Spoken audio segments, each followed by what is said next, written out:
여러분 안녕하세요. 아트월드 21 TV입니다. 지금 인사동을 나가고 있는데요. 이른 아침인데도 이렇게 사람이 또 차가 많이 밀리는 구간입니다. 우리나라 사람들 되게 부지런합니다.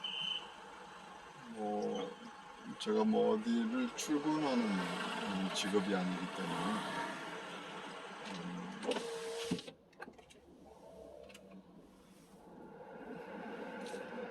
이렇게 이런 시간에도 출근하는 사람들, 또 일을 시작하는 사람들이 많다는 거, 때로는 놀라울 때도 있어요. 왜냐면 제가 이제 무슨 일이 있어서 한 5시경에 나와도 차가 많이 있고, 또 6시만 돼도 차가 이렇게 밀리는 구간들이 많이 있다는 것은 되게 대한민국 사람들이 부지런하고 열심히 일을 한다는 사실입니다.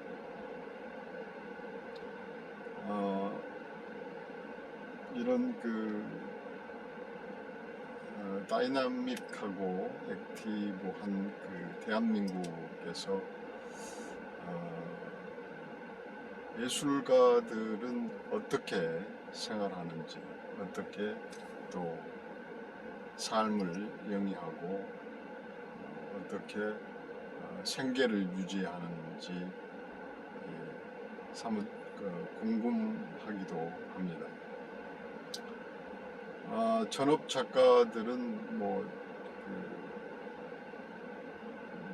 다른 직업을 갖지 않고 오직 작업하는 데만 에너지를 기울이고 시간을 할애하는 작가를 전업 작가라고 하죠. 그런데 저도 이제 작업을 한 지가 중학교 시절을 포함해서 고등학교 시절, 대학 시절, 이런 학창 시절을 빼고 이제 대학 졸업하고 나서 이제 서울에서 개인전을 개최하고 이렇게 해서 화단에 등단을 해서 프로페셔널하게 화가 활동을, 작가 활동을 하는 것이 한 30년이 넘어가는군요. 한 40년.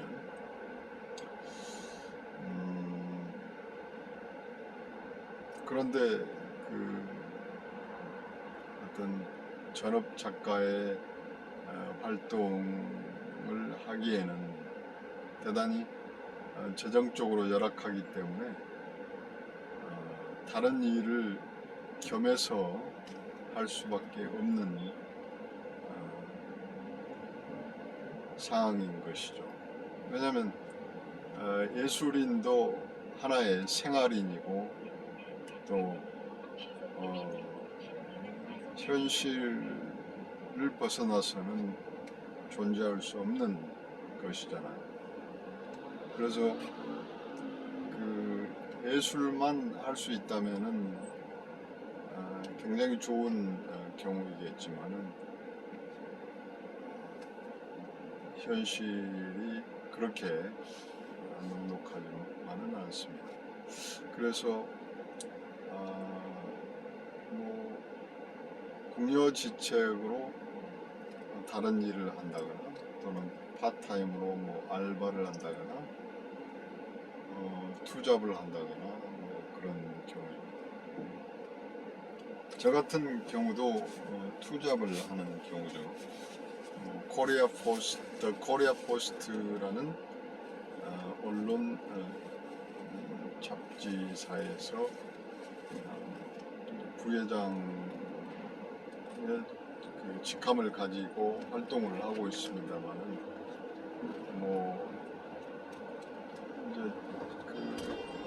투잡을 하는 경우에 그런 단점이 있어요.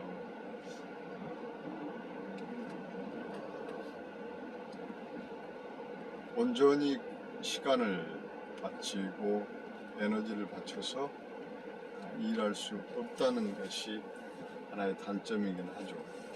그런데 저는 그 예술을 하는 입장이 더 강한 쪽이기 때문에 어쩔 수 없이 투잡의 경우에 이제 비중이 좀 약한 부분이죠. 그래서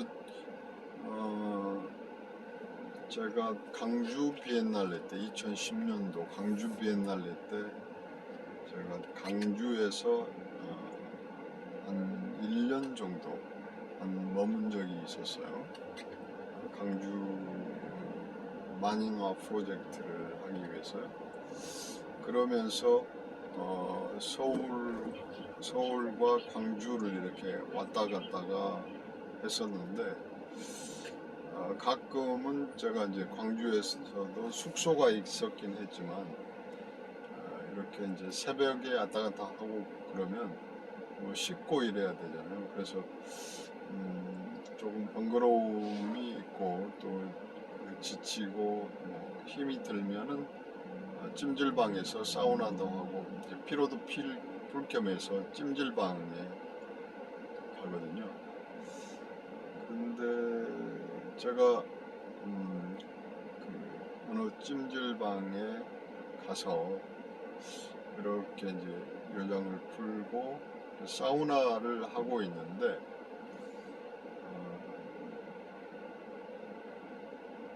강주에서 꽤나 열심히 하는 작가 선생님께서 그곳에서 아르바이트를 하더군요.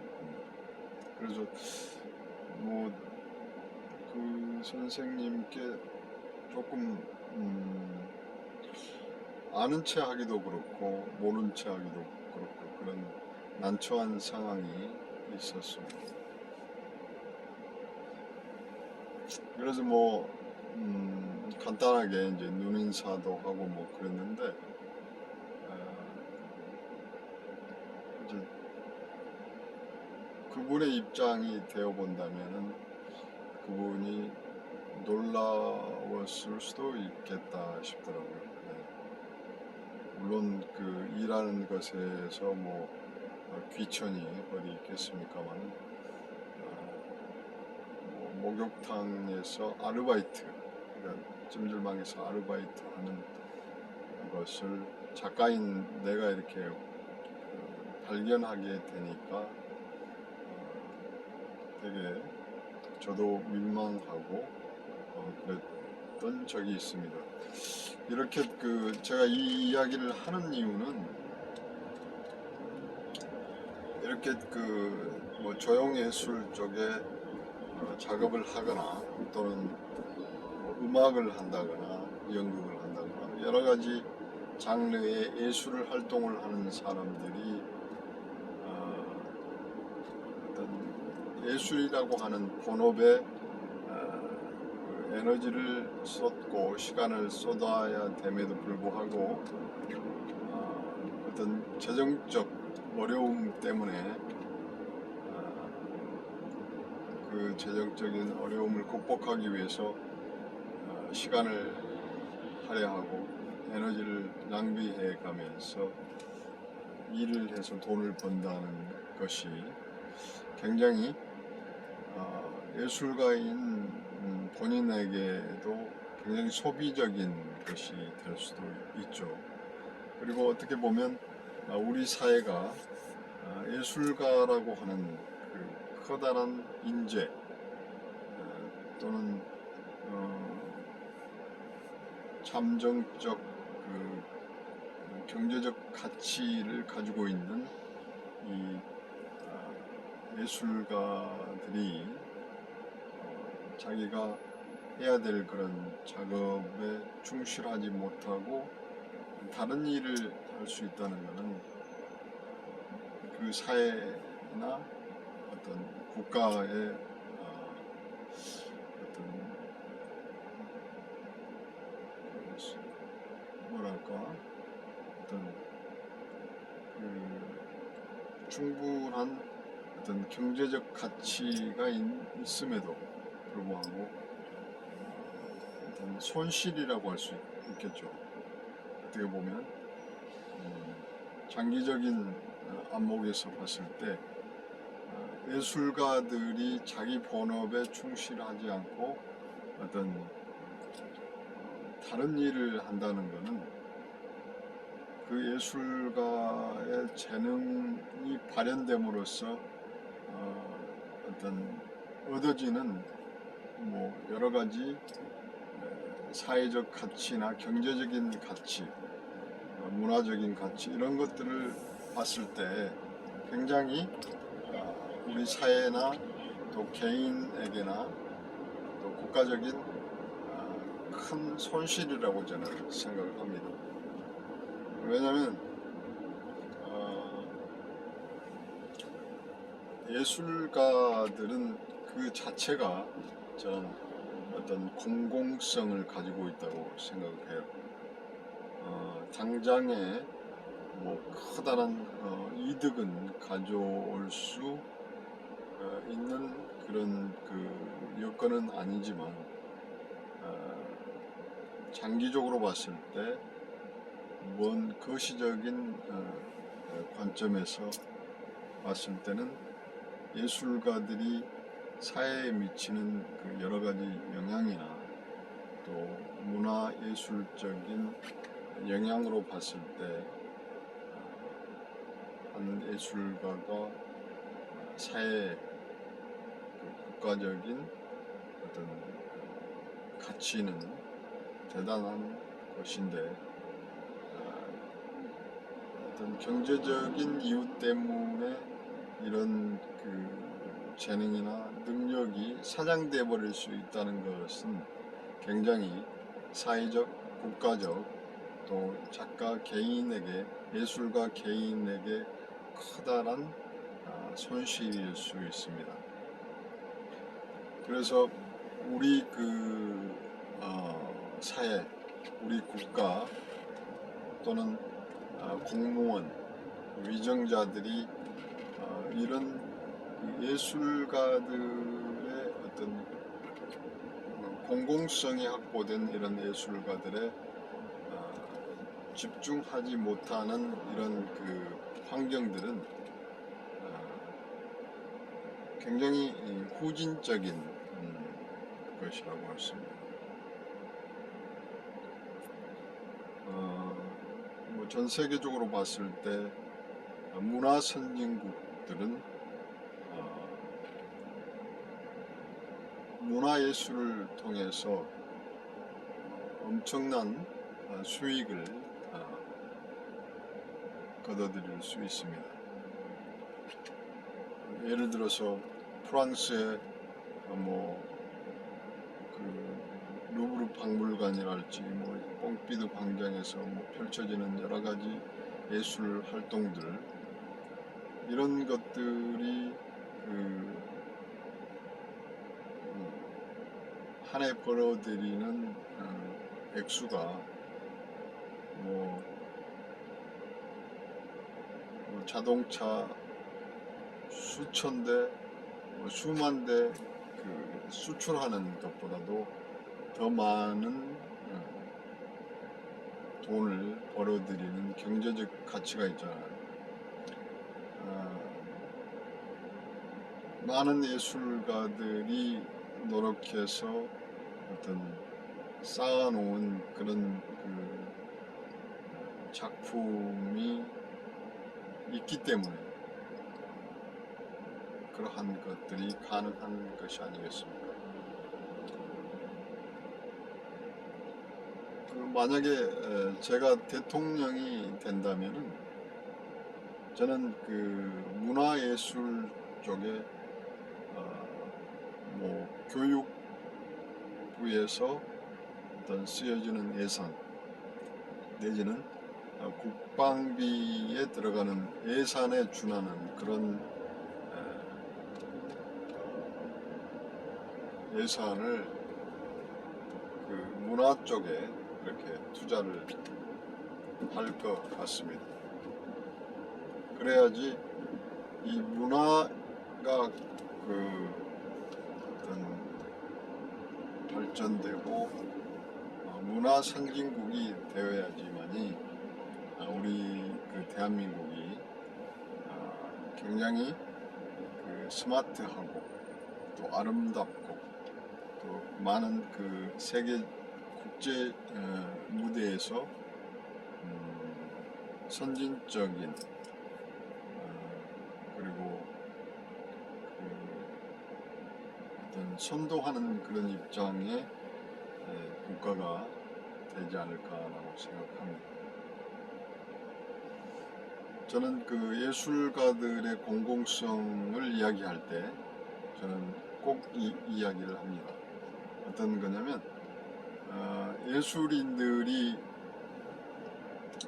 그 사회 안에서 그 지역사회나 광범위한 그 사회 안에서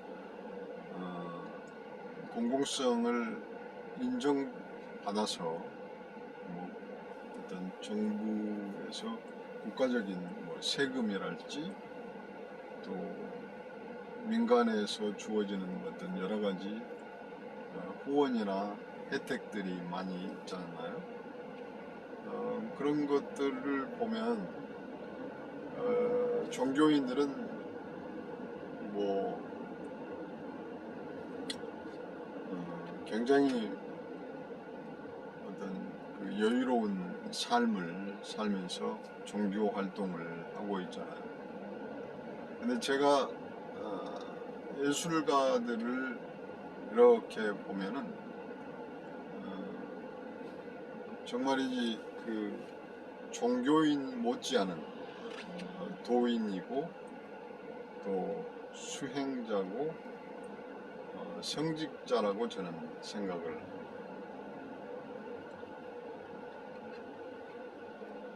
이 예술가들은 그 누가 시키지 않아도 그 일을 돈이 되든 안 되든 그 일을 합니다.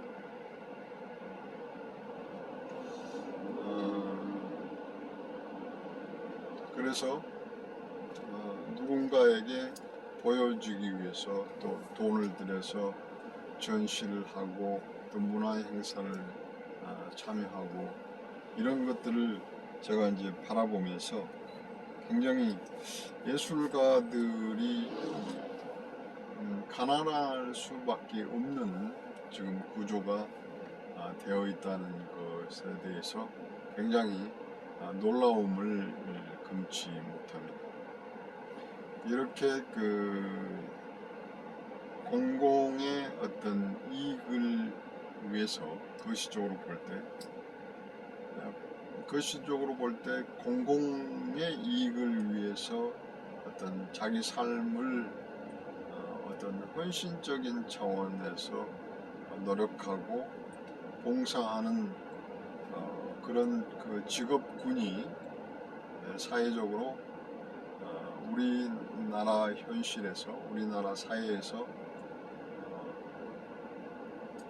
가장 그 재정적으로 열악한 상황에 놓여 있다는 것은 그만큼 우리가 경제적으로는 그 뭐 10위권 안에 드는 굉장히 부국 잘 사는 나라라고 생각할 수 있겠지만 문화적인 측면에서 아직도 그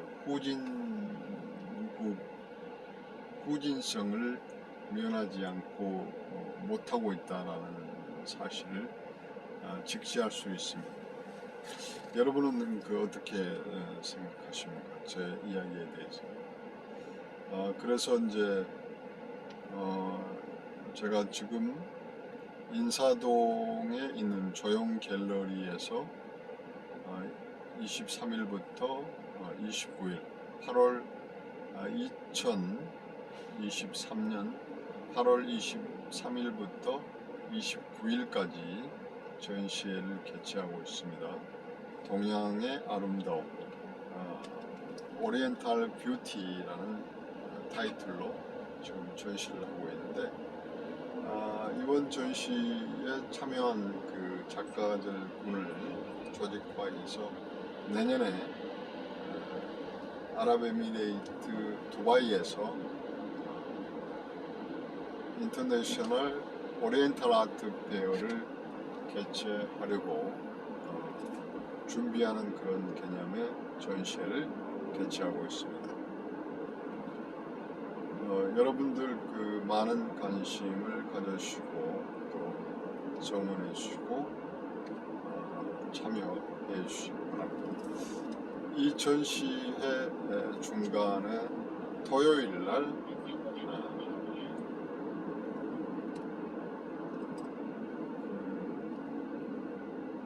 예술가들의 공공성과 전형적인 어려움을 극복할 수 있는 여러 가지 방안들을 생각해 볼 수 있는 계기를 만들고자 하는데, 그런 의미에서 우리나라 한국 문화관광연구원이라고 있습니다. 그 연구원의 김세원 원장님과 함께 세미나를 개최하려고 합니다. 작가들이 모여서 우리 그 미술계의 열악한 현장을 이렇게 이야기 드리고 또 서로 토론하는 계기가 되면 좋을 듯 합니다.